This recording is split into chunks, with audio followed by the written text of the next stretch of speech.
برنامج القروح بدل أوفر دلاني وتعب سبح هذا الشخصي لما شخصي والأوفر ديا هذا الشخص نعود طاربكم غير وسبح ذلك لي أما فنجري برنامج وصوفي أما عروة صوفي إسلامي سألت أنا جامعة بدر هي مبروكس وإنها مدن سدح ذو وحلينا horta markii hore marka la adigu waxa qabanayso waxa kugu jira wada dhowr waxa kugu jira waxyaabo aad u badan waxa ka hor imanaya caqalado aad marka qaad u maleynayso inaad ka gudbi karin laakiin marka aad hesho cid ku dhag istaagta ay fududaanayso inaad ka gudubto caqalado waxa lagu taagnaa aad u waaweyn ka hor intii aan iyo naag istaagay markii ay naag istaagay baan anagu dareenay inaan wax qaban karo markii aan naag istaagnay buu ilaahay noo suuro geliyay inuu dhaco barnaamijka kan isagay markii ay naag istaageen ayaan idinku u dhawaatay inaad soo gashaan halkan ama sababtooda iyaga ahaa waad mahadsantii baan lahay kow iyo ku jira iyo in qof bini aadama la yidhaha waad mahadsanta waana abaalaan idin hayno inta qof bini aadama baa loo qaban karo iyo in ka badanba intaas waa mahadaan siinayo saddexdii shakhsi ee suuro geliya barnaamijka qabsoonkiisa quruxdiisa iyo wax kastoo barnaamijkaasi uu ku fiican loola karo dadkii sababteeda lahaa mahadooda aan halkaa kaga dhaho aanunan dhammayn karin laakiin waxaan rabaa inaan waqtiga ka faa'iidayso aanan idinku dheerin waxaan u mahad celinaynaa marka 6 shakhsi oo iyagu ka qayb qaatay barnaamijyaadkii uu ururku soo qabtay sanadkaas 6 shakhsi waxay ahayd jaraaro ama dhiirigeliyaan ama dadwaaliyayaan soo horjoogsadayaan wuxuu sheegayaan waxaasoo dhan ayaga ah 6doodana waa mahadsantii baan lahay hal wiil baa maqan isagana halkuu joogaan ku leenahay waa mahadsantii ma hadda intaa xigta waxaan siinaya 10 xubnood ee ururka ku jira ay 4 gabdho yihiin 6 ay wiilal yihiin 4 shakhsi baa maqan 4 shakhsi gobolka dibadiisa ku maqan yihiin hawlo shaqo iyagana halkaa ay joogaan baan leenahay waad ku salaamantii sababtoo fikirka way nala lahaayeen wixii maal annaga shakhsi ahaan naga galay way nala lahaayeen wax kasta waa annagoo joognay aan qaban karaynay iyagoo maqan bay nala qabtay waad mahadsantii baan leeyahay haddaba maxaan u soo istaagay maxaan uga noqdaa hortii maxaad seedinku iga sugaysa ma jecli inaan hadalka dheeray laakiin waxaa la ii soo bixiyay inaan anigu taabto oo sheego waxqabadadii uu ururku soo qabtay 6dii bilood hore sanadka iyo qaardajiskiisa ama dee taytalka u helay wuxuu ahaa iyo 6dii bilood ee dambe anoo koobay weli kolli barnaamijka imika meesha ku yaallay waa 6da bilood ee dambe laakiin barnaamijkii u horreeyey wuxuu ahaa barnaamij la magac baxay dhalinyaro dalka yaalay barnaamijkaas waxaa soo hoosgelayay 4 mawduuc oo boorka ay kurubsanayay oo 4tooduba si ula tacalluqay ama ula xidhiidhay barnaamijkaas ka hadlaya dhalinyaro dalka yaalay waxaa ku casuumay barnaamijka qaybtiisii hore ama ciwaankiisa koobaad axmed miisaan iyo mubaarak jaamac oo iyagu noo fadhiya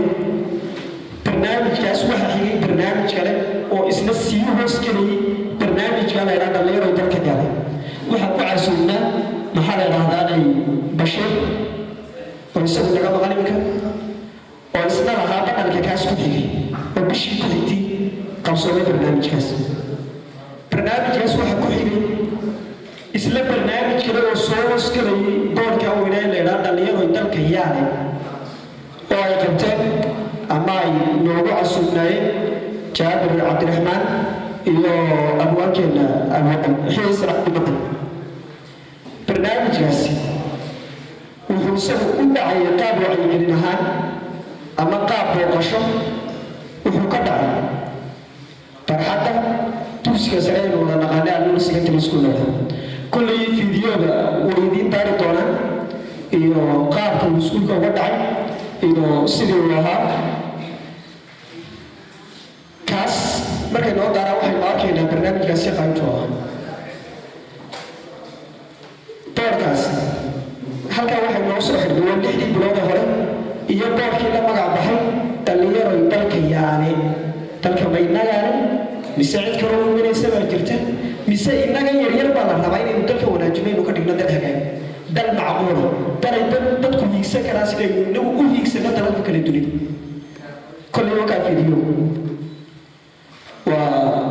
barxad dowlad dugsiga sare alno waxaad arkaysaa hooyadii wada muuqaasaan dareemay ninka halkaa jooga waa ninka halkaa fadhiya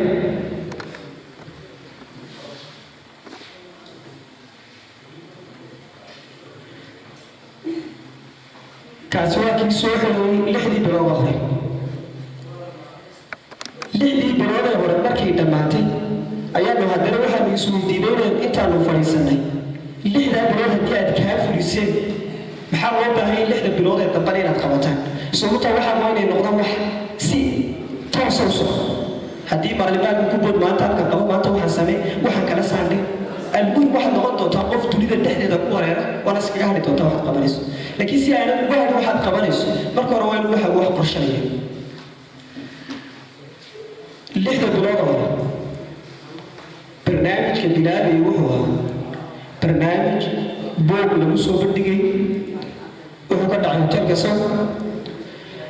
ninka loo soo bandhigaya meelaha sawirkiisu ku yaala halkaa yar boogaa ku yaala ku sii yaala sawirkiisu booga magaciisu waxaa hilinka guusha kullii booga habeenkii cidii joogtay way joogtay cidii iibsatay way iibsatay weli haddaana magaalada u yaala heeba boogs ku yaala saa jeclay haddaan u dhammaan barnaamijkaas xigay wuxuu ahaa sii daba socdo marka hore waxaa loo socday dhiirigelin iyo wacyigelin sidaa socota marka waxay u soo noqotay dhankii bulshada iyo haldoorkeeda in laystusaa bulshada iyo quraayada bulshada iyo hal abuurkeeda inay iyagu isbartaan oo isarkaan waxaa ku xigay barnaamijkan oo isagu dhowaan tahay aduu bil baa ka soo wareegtay ama 2 bil maan odhan karaa barnaamijka waxay noogu casuumeen waa xaggaas aan soo bilaabay abwaan ama hal abuurkada Yuusuf Cintire iyo abwaan xiis cabdi mahad mar labaad bay nagu soo laabtay ma la socdo waa inay nagu socdo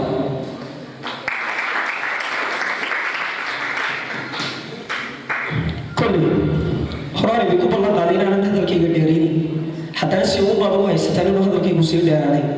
anna si ugu badan u damacsanay inaan hadalkayga soo gaabiyo anoon u haysan inaan hadalkayga dheeraynin sababtoo madasha aan joogaba aniga maamulkeedu iga weyn yahay aniga dareenkayga inaan maamulo waxaa dhammaantiiba qaadatay madashaan joogay farxaddaan anigu ahay haddaba maxaan anagu idinkeeda odhanay kulley waad aragtay barnaamijyaadka ururku soo qabtay iyo qaababkuu soo qabtay intaan waxaan uga mahad celinaynaa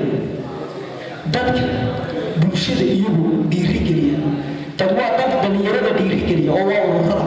dadna ururaday dhiirigeliyaan oo waa dadka ururada lacagta siiya ama dadka ururada fangareya dadka ururada sababta waa inay barnaamijyaadka qabtaan way adkaanaysaa mararka qaar markaad adigoo arday rabta inaad qabato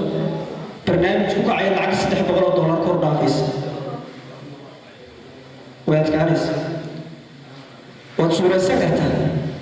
qaabkaad lacagta u bixinayso waad warwaraysa mararka qaar bay kuu suurtagelinaysaa inaad faraha ka qaato haddana inta laysdheeriyo waa hal adeegnimo iyo inta qofka waxaanu qabanaya ay ka go-anta kulley mar afraada ku celiyay si umaan u dareemay inuu hadalkaygu sii dheeraanay barnaamijyaadka ururku intaasay ahayd waxaas waa wixii qabsoomay maxaa qorshaysa baata waxaa qorshaysanna indhihiinaad ku arki doonta sababtoo salaad walba waqtigii la joogaa la tukada iyadna waqtigeedanu la sugaynaa waxaynu rajaynaynaa haddii uu mawlihuna daayo ilaahay inay noo suuro geliyo saacadeeduna ay baaqi noqoto sanadkaa xiga inaynu wada joogsan doono ama madashna ha ahaato haldoon ama madalab soo kordhi doona ha ahaatee inagoo inta ka waaweyn inagoo waxqabadkeenu waxqabadka ka weyn yahay inagoo inagu noqon karna hay-adaha aynoo haysano inay waxna siiyaan sababto anigu dad baynu aaminsanahay oyn u haysanaa la-aantu inaynana waxba bahayni sheego si ay raashin u keento dadkaasi ay cunaan waa mararka aan xagga ducada ilaahay loo ordin hay'ad iblaayo maxay nagu soo gudboon weydi dawladdii maxay wax la sameyn weydi waa sidee sawka loo qab waxaanu rajaynaynaa in inagoo ilaahay kaashanay waxaynu qabanaynaana uu naga yahay dar ilaahay siduu sheekhu noo sheegay كل يوم يكون دواناني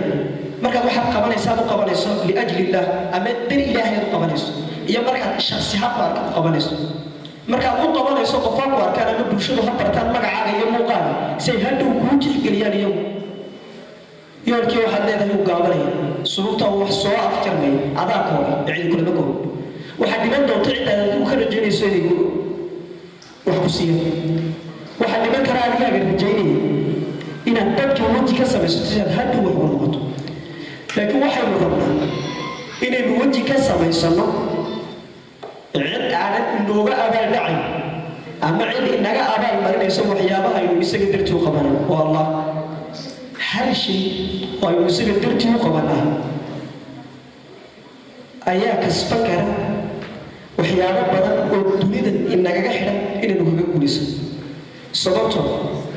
هدي على الرجال أما هدي أحول جوات كاتو وده كل كلمة وده كتلا برا كعاد واحد معقول شيء جالس يكوف ضاس يرو تبي يرسل قبضته مرة كقارب سويدي صار نصيب الله نصيب واحد يروجه لكن عند نصيب كمسير يسبجت ولا مرة بفير سوى حيابات قبل يسقط قبل يسوع وحنا محيي سوود عيان مرة بعض سؤال سويدي شو سلف فكرتها وحي صورة جلسة mar walba aad u dareento waxyaabaha ka khaldan oo sixi karto mar walba garata khaladaadkaagu waxay suugo gelisay inaad hore u dhaqdo guuleysan karto inaad guuleysatid kaliya maaha wax dusha kaaga imanaya ama inaad guusha gidigeeda dusha kaga dhacayso waa sida aynu aaminsanahay waa waxyaabaha ay ugu adkaysan karaan laanahay carqaladaha inaga nagu yimaado markaynu dhalinyarana haddaba haddii aynu inagu rabno inaynu gaadho halkaynu rabno وين المؤقت كيسنا طريقة يمر ينقض حيديا وين المؤقت كيسنا واحد كستور دباتين نقصو قاريس ربيتاك يقاريتاك ماشي يوحي نوضح كله أصوكوي تماتي والمعسكتي من الله وحيا كتير يعني نروح المامي كل يعيدي قد بيسافر حق أوروكا وحبيب من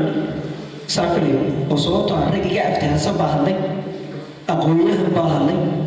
عد واحد إن البير جدي نبغى هذا الشيء وحبيب نوشة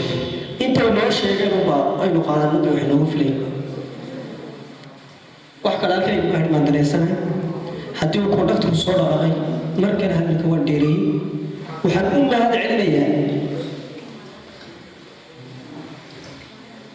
ستحول مرت سكون بدون هذا علميا